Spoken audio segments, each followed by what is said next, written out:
Thumbnail দেখে নিশ্চয়ই আপনারা বুঝতে পেরেছেন যে আসলে এই কালাভুনাটা কার। তো আজকে এই কালাভুনাটার বিস্তারিত বিবরণ আপনাদেরকে দিব রাজশাহী নওহাটা হাট থেকে। চলুন তাহলে ভিডিওটি শুরু করি। আপনারা যে ব্রিজটা দেখতে পাচ্ছেন এটি রাজশাহী টু নওগাঁ যে হাইওয়ে রোড তার উপরে অবস্থিত। এটা হচ্ছে নওহাটা ব্রিজ, আর এই ব্রিজটা পার হয়ে আপনাদেরকে যেতে হবে রাজশাহী নওহাটার এই। তো আমরা এখন বর্তমানে যাচ্ছি হানিফের কালাভুনা খেতে। এই হানিফের কালাভুনাটা সিটি হাটে আর রাজশাহী নওহাটার যে হাট এখানে পাওয়া যায়। তো আজকে হচ্ছে শনিবার, আজকে আমি আর সাফি যাচ্ছি নওহাটাতে যেখানে হানিফের যে কালাভুনার যে দোকানটা সেখানে আমরা যাচ্ছি খেতে। অনেকদিন পর খেতে ইচ্ছা করলো, এই জন্য আর কি যাচ্ছি।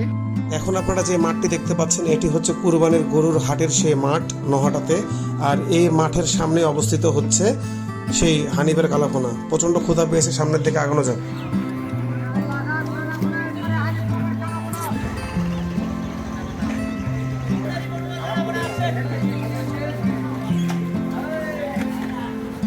এই হানিফ মামার কালাভুনার মূল্য হচ্ছে 170 টাকা এক বাটি ফুল, যেখানে আপনারা 5 পিস পেয়ে যাবেন গরুর গোস্ত, আর দ্বিতীয়বার ভাত নিলে আরও 1 পিস পেয়ে যাবেন। তৃতীয়বার থেকেও গোস্ত পাবেন না, ঝোল পাবেন আপনারা।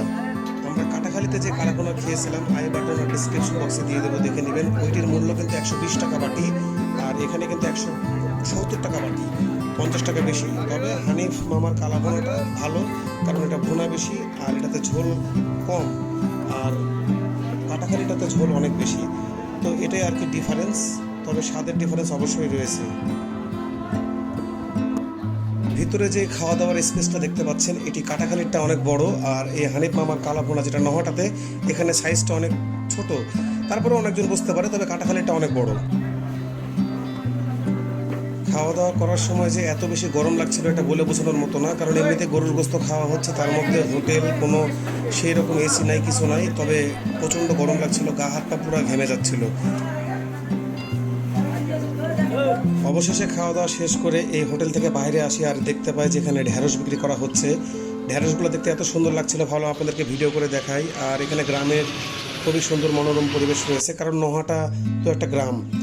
হাটের এখানে তো দেখতে পাচ্ছেন যে আসলে ধানের কাজ করা হচ্ছে, তাই ভাবলাম যে গ্রামের এই পরিবেশগুলো আপনাদেরকে একটু দেখাই। তো দেখাতে দেখাতে আপনাদের কাছ থেকে বিদায় নিয়ে নেব। এখানে ধান শুকানো হচ্ছে রোদে।